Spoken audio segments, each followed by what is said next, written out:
So imagine this. Let's say you take $100, right? And you decide to spend it on a physical billboard on the side of the highway. Okay, yeah. A classic traditional ad buy. Exactly.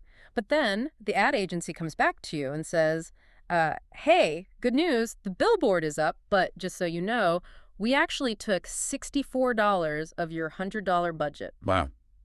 Just right off the top. Right off the top. We took $64 to pay, invisible middlemen, some random toll booths, and a guy who just stands by the highway looking at the sign to make sure it's there. Yeah, I mean, you'd fire him on the spot. Immediately. You probably sue them for fraud, honestly. Oh, absolutely. Yeah. But, the crazy thing is, in the digital advertising world, that exact scenario, that's not fraud. No, it's not. It's just a Tuesday. Right. That is the accepted baseline of the entire industry right now. Which is just mind-blowing. And welcome, everyone, to today's deep dive, because the craziest part of all this isn't even just the financial waste, though. As we're going to see, the money part is staggering. Right. It's the physical cost of that waste. Exactly. Our mission today is to unpack this hidden world. Because, we all talk about digital campaigns or the cloud as if they're these weightless, magical things just floating around in the ether. Yeah, totally abstract. But the programmatic advertising ecosystem, which is basically the automated buying and selling of digital ads across the internet, it is intensely physical. It really is. And the baseline we are starting with today is just staggering. The average campaign from a major corporate brand, it scatters across a mind-bending 44,000 different websites. 44,000, just let that sink in. And out of every $100 a brand spends, only $36 actually reaches a brand-safe, viewable, non-fraudulent impression. Yeah, the remaining $64 just completely evaporates. It vanishes into this, crazy labyrinth of ad tech intermediaries. And that vanished money, it isn't just a headache for the chief marketing officer, right? That's what we're going to explore today. Right. It is a massive, tangible environmental hazard. Exactly. So we are pulling from two primary sources for this deep dive. First, there's this massive study by the ANA. That's the Association of National Advertisers, right? Yeah, the ANA. It's called the Programmatic Media Supply Chain Transparency Study. And our second source is a really fascinating series of engineering essays focused on this concept called restorative engineering. Which sounds super technical, but it's actually incredibly grounded. It is. And our goal here for you listening, whether you're, managing a corporate budget or you work in ESG or you're just curious about how the internet actually works behind the scenes, is to give you a hard, deterministic map. Yeah, a map of the physical footprint of the digital world. We are going to map exactly how abstract digital server calls create massive, unmanaged Scope 3 carbon emissions, and how we can use industrial safety engineering principles to fix it. I think the synthesis of these two sources is really what makes this so compelling. Because you take this definitive financial audit of the ad industry from the ANA and you apply a very rigorous physical engineering mindset to it. Right. We are basically looking at a digital system that is just bleeding energy. Bleeding money and bleeding energy. Exactly. And we're trying to figure out how to bring it back under control. So let's actually look at the scope of this ANA study. Because, this wasn't just some quick online survey they did over the weekend. No, not at all. They ran this from September 2022 to January 2023. And they analyzed $123 million in actual ad spend. Which is a huge sample size. Huge. And that spend was spread across 35 billion impressions. 35 billion separate data points. That gives us a highly robust, completely undeniable ledger of what is actually happening in the pipes. Right. And what the data reveals is, it's a systemic foundational failure in media quality combined with just astronomical transaction costs. So let's break down those costs because, telling someone they lost 64% of their budget is one thing. Yeah. But seeing exactly whose pockets that money went into is another entirely. It changes the conversation. It really does. So the study defines that $36 out of the 100 as true ad spend. That's the money that actually works. Okay. The remaining $64 is split into two distinct categories. The first chunk is 29%, and that goes to transaction costs. Right. And the second chunk is 35%, which goes to poor media quality. Let's isolate the transaction costs first, because I think that's really illuminating. That 29% is essentially your toll booth tax. The toll booth tax, okay. Yeah, it's just the cost of doing business in a market that is highly fragmented and highly intermediated. Right. And the breakdown is incredibly specific in the report. They say 8% goes to the DSP, the demand-side platform. Yep. Then there's another 2% in, like, extra DSP costs, 6% goes to DSP data costs, and then 13% goes to the SSP, the supply-side platform. Exactly. For anyone listening who isn't, a programmatic media buyer, what do these platforms actually do, like physically, to justify taking nearly 30% of the budget? Well, to understand the fee, you really have to understand the mechanics of what happens in the milliseconds before a web page even loads on your screen. Okay, walk me through it. So let's say you open a news article on your phone.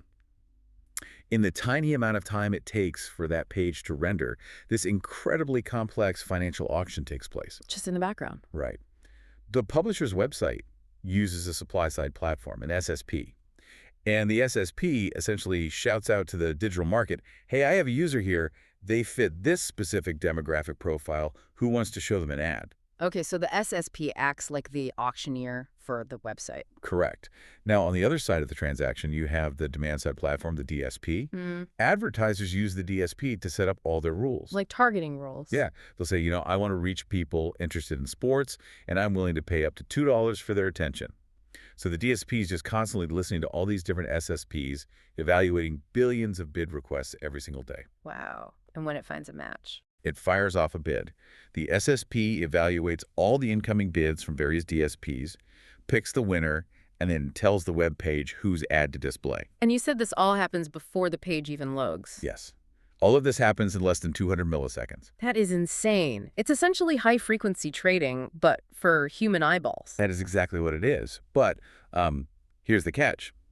Unlike Wall Street, which has, heavily regulated clearinghouses and strict oversight. Right. The SEC is watching. Exactly. This digital ad ecosystem operates in relative darkness. And these SSPs and DSPs, they have to maintain massive server farms just to process billions of real-time transactions every single day. Which obviously isn't cheap. Not at all. That infrastructure is incredibly expensive. So they take a cut of the transaction to cover their computing costs and obviously to make a profit. Okay, so that explains the 29% toll booth tax. Like, I might not like it, but I can at least understand the mechanical necessity of it, right? The servers have to run. Right. It's the cost of the plumbing. But it's that other 35% that just feels like straight up robbery to me. Oh, yeah. 35% of the total budget just goes to garbage. The study literally calls it loss of media quality. Yes. And this is where the system shifts from being merely expensive to being actively wasteful. And the breakdown of this waste is just wild. So 9.5% goes to non-viewable impressions. Which means the publisher loaded the ad, right? But they loaded way down at the bottom of a really long article. Oh, so the user never scrolled down far enough to actually see it. Exactly. Yeah. But the advertiser still gets charged. Because the server call was made. Yes. The plumbing fired, the data transferred, but the human never actually saw the result. Man. Okay, then you have 0.5% going to bot traffic or invalid traffic, what they call IVT. Right. Another 15% goes to non-measurable impressions, which I guess means the tracking software just couldn't even verify what happened. Basically, yeah. It's just a black hole. And finally, 10% goes to MFA sites made for advertising sites. And we are really going to dig into those. Because the root cause of all of this waste, the non-viewable ads, the bots, the unvisible void, it all comes down to a profound data asymmetry. Data asymmetry. What do you mean? The ANA study highlights this bottleneck perfectly. Yeah. So they wanted 67 major sophisticated advertisers to participate in this study. Okay. Out of those 67 brands, only 21 could actually get access to their own log-level data. See, that blew my mind when I read it. These are Fortune 500 companies. They're spending millions and millions of dollars. Yes. And they literally cannot get the receipts for what they bought. How is that possible? Because obscurity protects incumbents. That is a fundamental law of complex systems. Obscurity protects incumbents. Exactly. If a brand cannot see exactly where its money goes, hop by hop, the intermediaries in the middle can extract the margin. The digital supply chain, as it is currently architected, entirely thrives on this opacity. Okay, so let's define that term for the listener. What exactly is log-level data? Or LLD? Like, why is it so hard to get? Log-level data is simply the raw, unedited ledger of every single server interaction. Think of it like a highly detailed shipping manifest. Okay. If you order a massive pallet of steel for a construction project, You don't just get a bill that says steel. You get documentation showing exactly which mine the iron came from, which smelter processed it. Right, which shipping container it went into. Exactly. And the exact route the truck took to get to your site. So you have a hard mathematical trail. Precisely. Yeah. But in programmatic advertising, without log-level data, you are forced to rely on aggregated dashboards. Just summary reports. Yeah. You get a nice little pie chart at the end of the month from your agency or your DSP that says, hey, we bought 1 million impressions on premium sports sites. But I don't know which sites. You don't know which sites. You don't know exactly what time.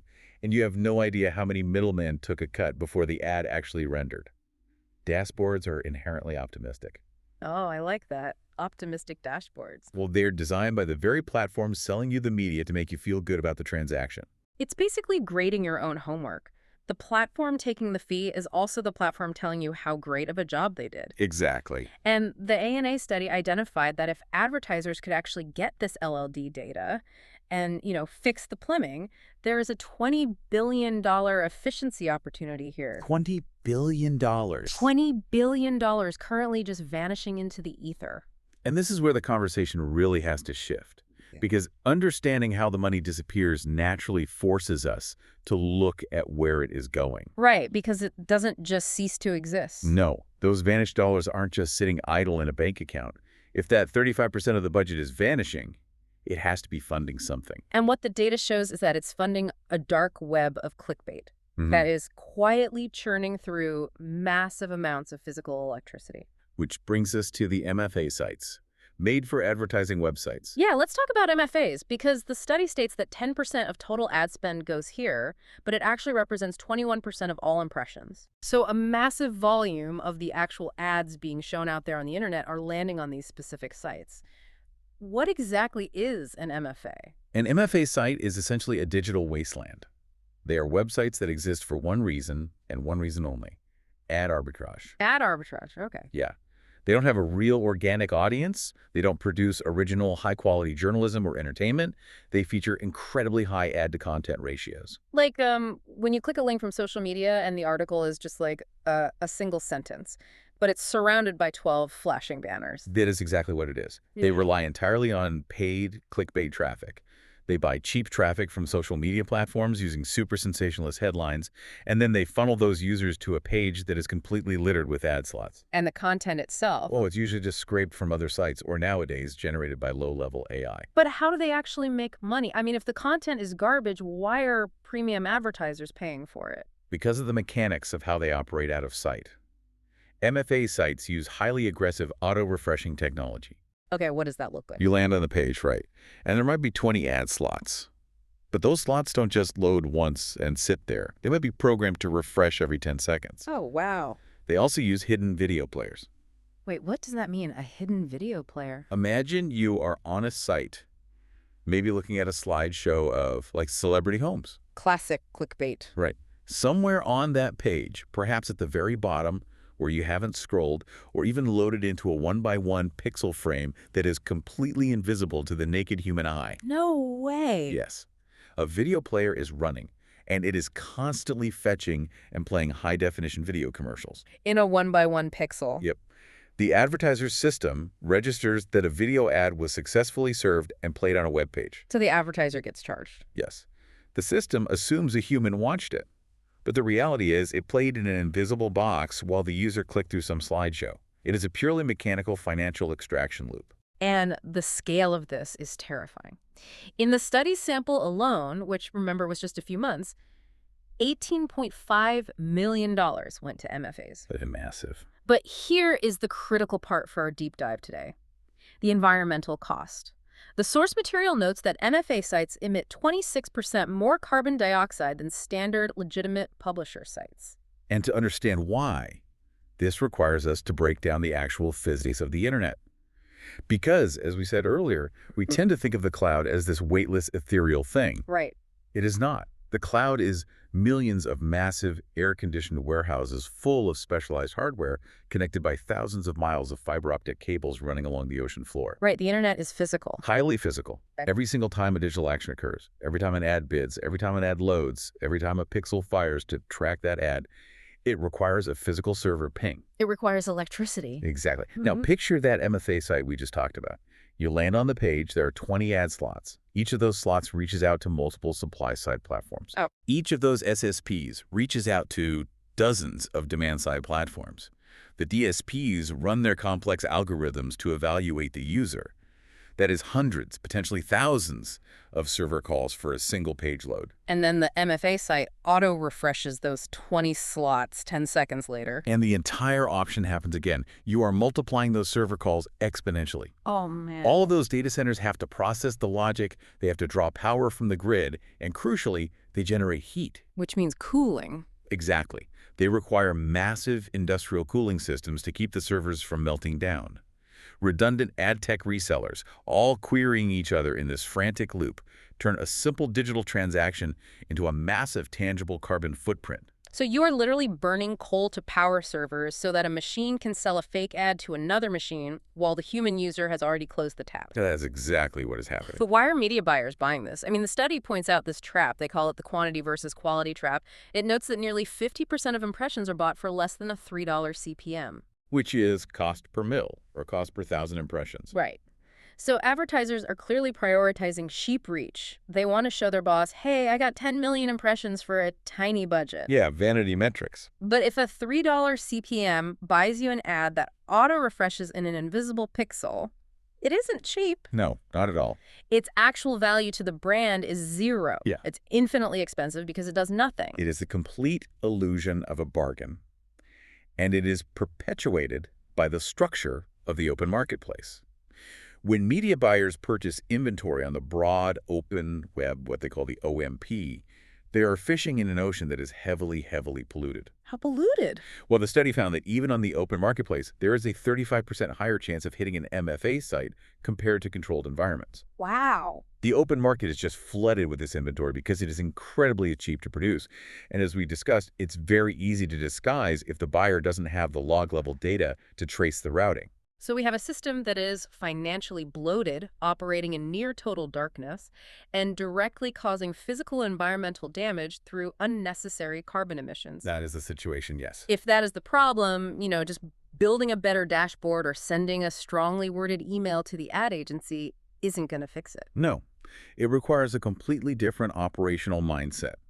When a digital system causes physical harm, the solution must come from a discipline that is used to managing physical risk. Which brings us to the second set of source material for today's deep dive, the engineering essays on restorative engineering. Yes. And the central concept here is this idea of the quiet architect. The essay opens with a really intense origin story. It really is a profound analogy for what the ad industry is facing right now. Tell me about the explosives factory. Okay, so the author describes an engineering team that was observing factory workers.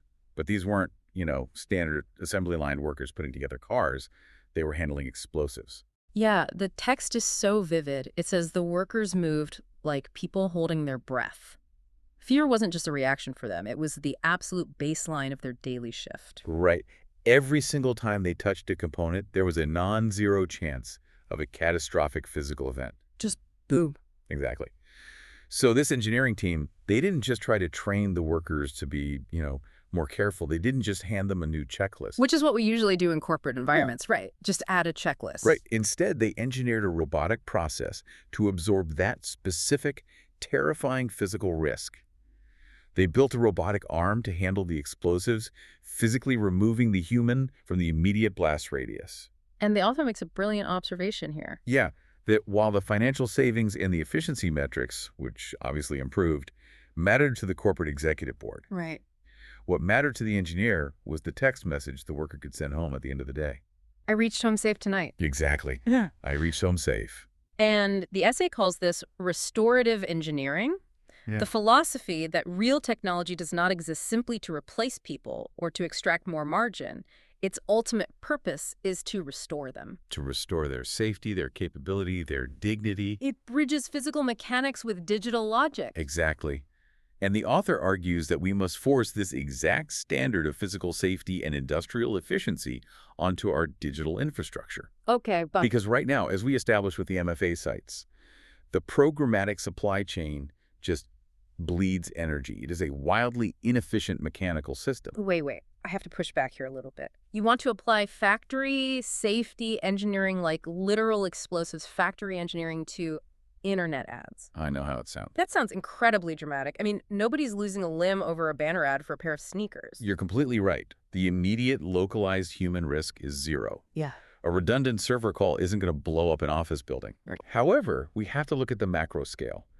The cumulative environmental risk of Scope 3 emissions, which is the millions of tons of carbon dioxide pumped into the atmosphere by these unmanaged redundant server farms, is a massive tangible threat. Okay. It is essentially a slow-motion explosion. Okay, I see what you mean. It's not a localized blast. It's a systemic degradation of the environment over time. Exactly, and it demands the exact same industrial engineering rigor to defuse it. You cannot fix a structural physics problem with a marketing philosophy. So how do you fix it? You fix it with first principles thinking. When you are engineering a system to handle explosive, you tolerate zero unnecessary friction. You tolerate zero unmapped variables. Every single movement is calculated. Right. The principle for digital infrastructure must be exactly the same.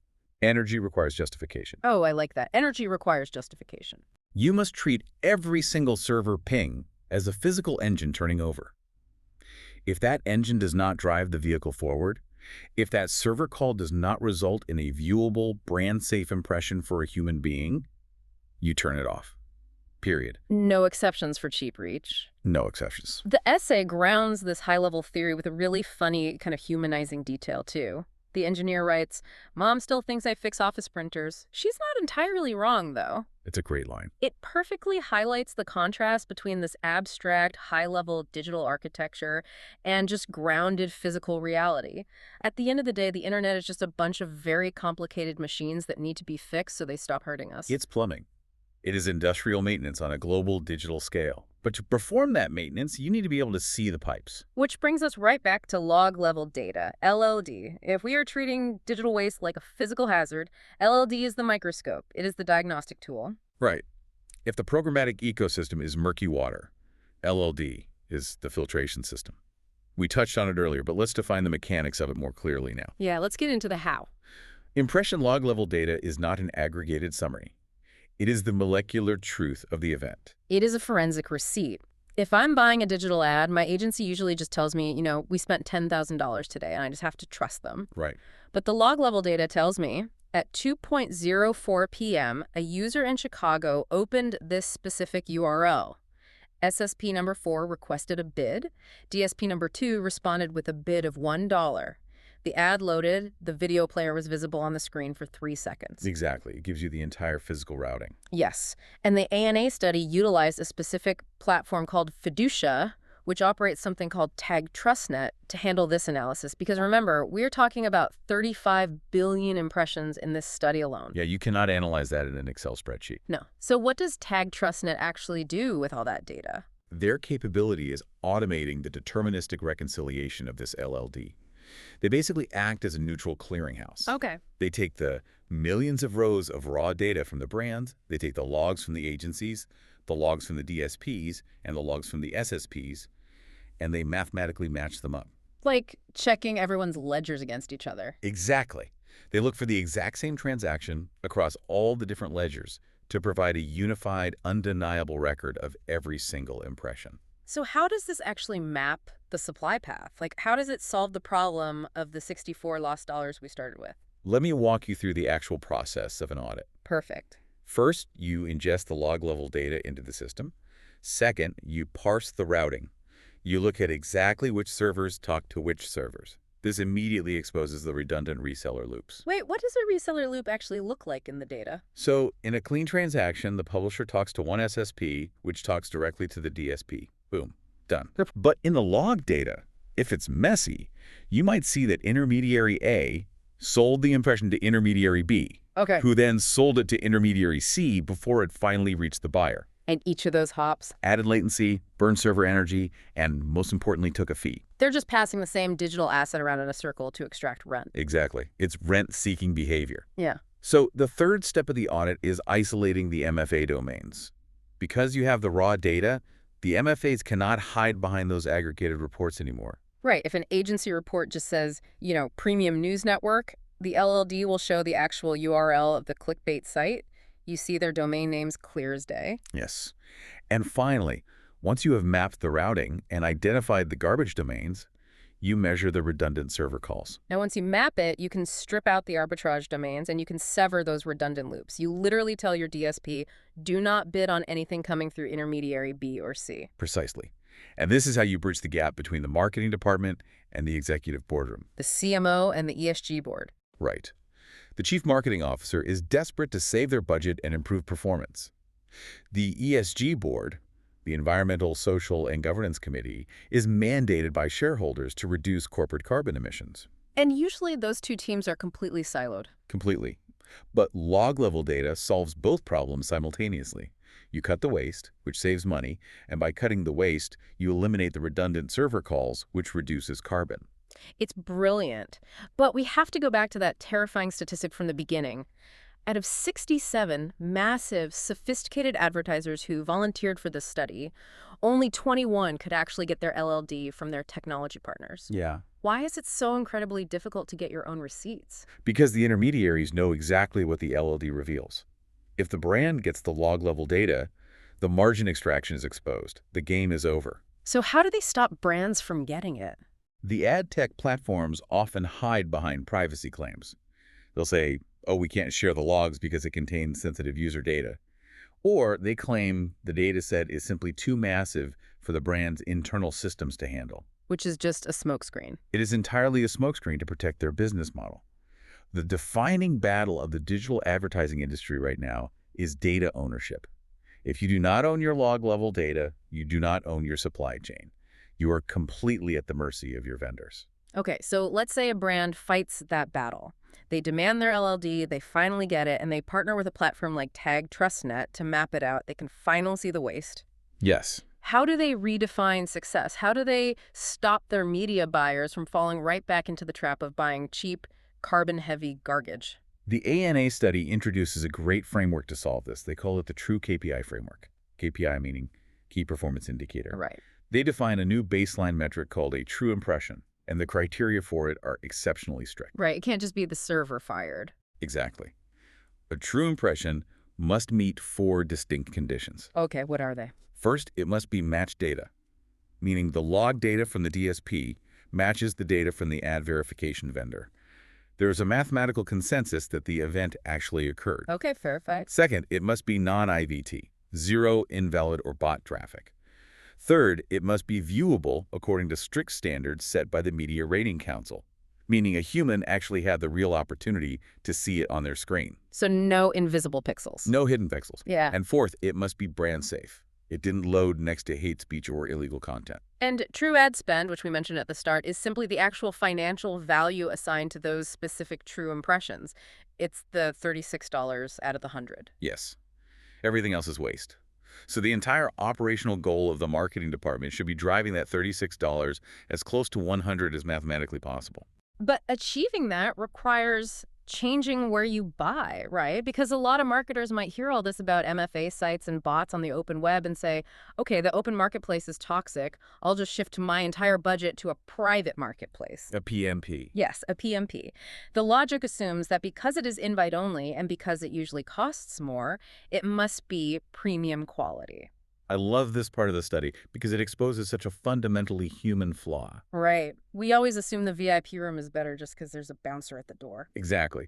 But the study exposes what they call the private marketplace paradox. Break that down. Currently, 59% of all programmatic ad spend goes to the open marketplace. The rest goes to PMPs. But the data shows that PMPs often deliver only marginally better quality at a significantly higher price. Okay, so the VIP room isn't actually that nice inside. The study found a very specific breaking point. Mm. Private marketplaces that contain more than 500 domains deliver almost the exact same poor media quality as the chaotic open marketplace, but they cost double. Double the cost. Yes. In fact, an average of 14% of PM key spend still lands on MFA inventory. Wait. Let me make sure I'm getting this. If I buy a VIP pass to a private marketplace with 500 supposedly premium sites, I am literally just paying double the price to stand in the exact same room with the exact same bots. Pretty much. How is that even possible? Why would a private marketplace have clickbait garbage in it? Because of how these large PMPs are constructed behind the scenes. When you see a deal with 500-plus domains, it was usually not set up through a direct human negotiation with a premium publisher. Then who set it up? It was curated and packaged by an SSP or an agency. These entities effectively act as resellers here. They use software to scrape inventory from the open market, bundle it together, slap a private label on it, and mark up the price. They're literally just repainting a broken house without fixing the foundation? Operationally, yes. Yeah. You're paying a premium for the illusion of curation. This is why more expensive does not inherently mean better in ad tech. Right. If you price your impressions based on their actual quality, using your forensic LLD, rather than relying on marketing labels like PMP, the study shows you can achieve a 20% or greater increase in ad spend productivity. Stop looking at the label, start looking at the log data. Exactly. And this ties directly into the massive consolidation of supply-side platforms that the study recommends. The data showed that brands use an average of 13 different SSPs to run their campaigns, and some brands were using up to 58. Which is madness. Why on earth would you need 58 different platforms to buy ads? You don't. Especially when the study found that one single SSP, just one, had 71% of its spend landing on MFA inventory. So they were essentially a dedicated pipeline for digital waste. Yes. So how many SSPs do you actually need? If 58 is too many, what's the right number? The study concludes that 5 to 7 SSPs are optimal. With 5 to 7 carefully selected platforms, you can access nearly 100% of the legitimate digital publisher supply. Just 5 to 7. Yep. Every single SSP you use beyond that number is likely just a reseller. They are duplicating inventory you already have access to. They are adding technical latency. They are extracting a fee. And they are generating redundant carbon emissions. Exactly. Which is the perfect pivot to the ESG mandate. We've talked extensively about the money. Now we really need to formalize the environmental impact. For the corporate leaders listening, what exactly are Scope 3 emissions in this context? Okay, so corporate carbon accounting is generally divided into 3 scopes. Right. Scope 1 covers your direct emissions. So if your company owns a fleet of delivery trucks, the exhaust coming from those tailpipes is Scope 1. Makes sense. What's Scope 2? Scope 2 covers indirect emissions from the energy you purchase. So the electricity you buy from the grid to keep the lights on in your headquarters, that's Scope 2. And Scope 3? Scope 3 covers all other indirect emissions that occur in your value chain. It includes the emissions of your suppliers and the emissions generated by the use of your products. Oh, I see where this is going.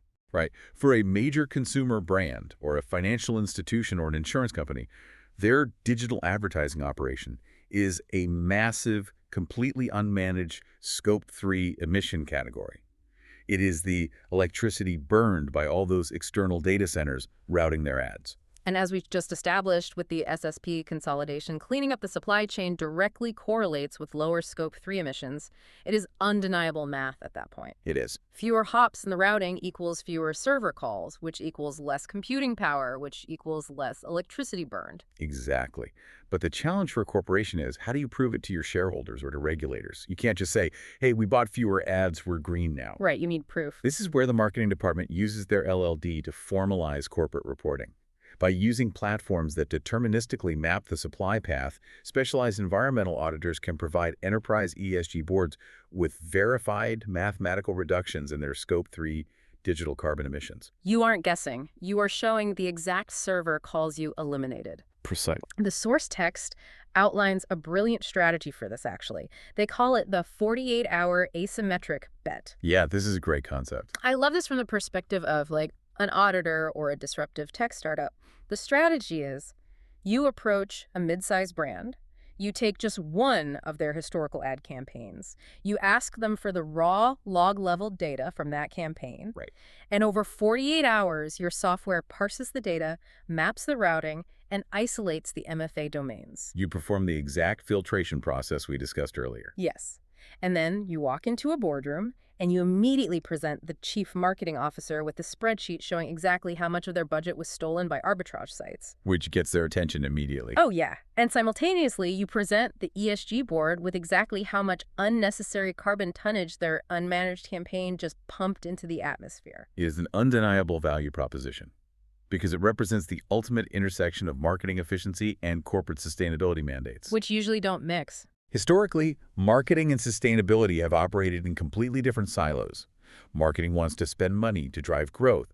Sustainability wants to restrict activities to lower emissions. Right. But here, you're solving a financial problem for the CMO and a compliance problem for the ESG officer using the exact same data set. You are literally taking marketing waste, which is usually just ignored as an accepted cost of doing business on the internet. Yeah. And you are turning its elimination into a corporate sustainability asset. You are turning digital trash into ESG treasure. And if we extrapolate this trend, we have to seriously consider the regulatory environment. Currently, auditing your digital supply chain for carbon waste is, a voluntary, nice-to-have green PR initiative. Right now. But future rulings from the SEC in the United States or directives from the European Union might very well mandate this kind of strict LLD-based carbon auditing for all digital corporate activities. Wow. So it moves from a nice-to-have to a legal requirement. Exactly. The brands that build the infrastructure to map their supply paths right now will have a massive asymmetric advantage when those regulations eventually hit. Okay, so the theory is incredibly sound, the stakes are existential for both the budget and the planet, and the metrics are clearly defined. Yes. Let's get extremely practical. How do you actually execute this audit today? The source material gives us a 5-step Green Supply Path audit checklist. Let's walk through it step by step for anyone listening who wants to do this. Perfect, because this is the operational playbook. Step 1. Demand LLD from your technology providers. Own your data. Exactly. As we've emphasized, you must own your data. Do not let your advertising agencies own the contracts with the platforms. You need direct contracts with your DSPs and your ad verification platforms. Why is that so crucial? Because it gives you the ultimate control to take your data with you if you decide to switch agencies. If the agency owns the contract, they own the logs. Got it. Step 2. Strip out the MFA sites. No more funding clickbait arbitrage. You use the LLD to identify them and you cut them off at the DSP level. Simple as that. Step 3. Consolidate your SSPs. Move down to 5 to 7 platforms that have direct publisher access. Cut out the resellers entirely. If an SSP cannot prove they have a direct line to the publisher's inventory, Drop them. drop them. Step 4 is a massive shift in philosophy, I think. Move from massive exclusion lists to curated inclusion lists. The study notes that 26% of respondents only use exclusion lists. Which is basically saying they just try to block bad sites as they pop up on their radar. Right. And that is a fatal structural flaw. Right. Playing whack-a-mole with exclusion lists means your default setting is to buy everything. You are funding MFAs by default. Yeah, exactly. You fund them by default as new ones pop up every single day, and they spin up thousands of new domains constantly. A curated inclusion list flips that logic entirely. So what do you do instead? You select 75 to 100 highly trusted sellers. The study mentions publishers like DPG Media, for example, who focus on actual high-quality content, and you only buy from them. So you change your default from buy everywhere unless blocked to buy nowhere unless explicitly approved. That is the exact mental shift required. And finally, step 5. Verify carbon reduction and capture the saved media margin. This is where you calculate the eliminated server calls, document the carbon savings for your ESG report, and take that $64 of wasted budget and reinvest it into working media. That's the playbook. But you know what the most fascinating part of this entire deep dive is for me? It's the physical manifestation of this entire audit process. The source text describes this concept, an experimental piece of hardware called Project Carbon Node. It is a brilliant psychological tool. It really is. It takes everything we've talked about, the abstract digital waste, the server routing, the carbon emissions, and forces it into physical reality. Let me set the scene for this because Yeah. the design of it is so crucial to how it works. Please do. Imagine walking into the office of a chief marketing officer. Sitting right in the middle of their pristine desk is a physical desktop unit. It's a custom-machined, brushed aluminum chassis. Okay, sounds fancy. It looks heavy. It looks like high-end, vintage audio equipment, heavily inspired by Dieter Rams, functional minimalism, extreme restraint. Right. Inside this box is an edge processing unit, essentially a small, powerful computer that is connected directly to the brand's live programmatic bid stream. So it's ingesting the log-level data in real time, parsing the supply path using localized models right there on the desk. Yes, and on the front of this beautifully machined box, there is a high-contrast e-ink screen. And next to the screen, there is a tiny mechanical indicator dial with a bright safety orange needle. And what triggers it? When the agency's algorithm buys garbage MFA inventory or when it routes a bid through a redundant reseller loop, the box physically reacts. The mechanical dial swings violently into the red. It makes a subtle clicking sound. And the EEC screen displays two metrics updating in real time: dollars bleeding from the budget and grams of CO2 being emitted unnecessarily into the atmosphere. The psychology of that device is profound. I mean, as long as digital waste is trapped in a PDF report or hidden in a dashboard that a CMO might log into, once a month? Right, it remains abstract. It is incredibly easy to ignore a spreadsheet. But when you place a heavy piece of metal in the room with you, and it physically clicks and flashes safety orange every single time your team burns coal to buy a fake ad. Accountability becomes unavoidable. Unavoidable. It perfectly bridges the physical mechanics with the digital logic. It's the explosives factory all over again. You are pulling the physical risk out of the abstract cloud and putting it right in front of them on their desk. Exactly. And then you are using technology to restore their control over the system. It forces the human environment to acknowledge the physical cost of the digital system. It completely removes the comfort of obscurity. Which brings us to the end of our deep dive today. We set out to map a hidden world, and I think we found the contours of it. We covered a lot of ground. We did. We've seen how $20 billion is locked inside 44,000 fragmented websites.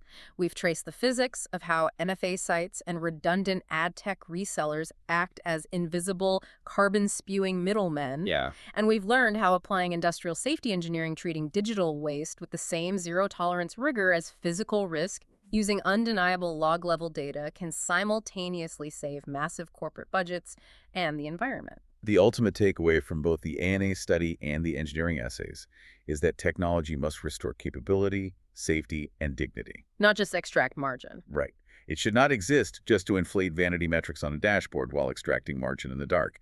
Real accountability is quiet, it is mathematical, and as we saw with the carbon note, it needs to be physically real. I want to leave you with one final thought to mull over as you look at your own screens today. We have been analyzing the programmatic ecosystem as it exists right now, a system operated largely by algorithms, but still ultimately overseen by human media buyers setting the parameters. Right. There are still humans pulling the levers. But we are standing on the edge of a massive shift. Generative AI is beginning to autonomously spin up entire websites, complete with fake articles and fake images in a matter of seconds. It's already happening. Simultaneously, AI agents are being developed to act as automated media buyers, given budgets and told to just find the cheapest reach with zero human oversight. When that happens, the speed of these transactions won't just double, it will multiply by 1,000. It's a terrifying thought. If we do not implement these hard industrial-grade filtration systems right now, if we don't demand our log-level data today, will the future of advertising simply be artificial machines buying fake inventory from other artificial machines, while the physical world burns the coal required to power their illusion? It's the ultimate question. The tools to stop it are here. The diagnostic data is waiting in the servers. The only question left is, who in the boardroom is brave enough to look at their own receipts?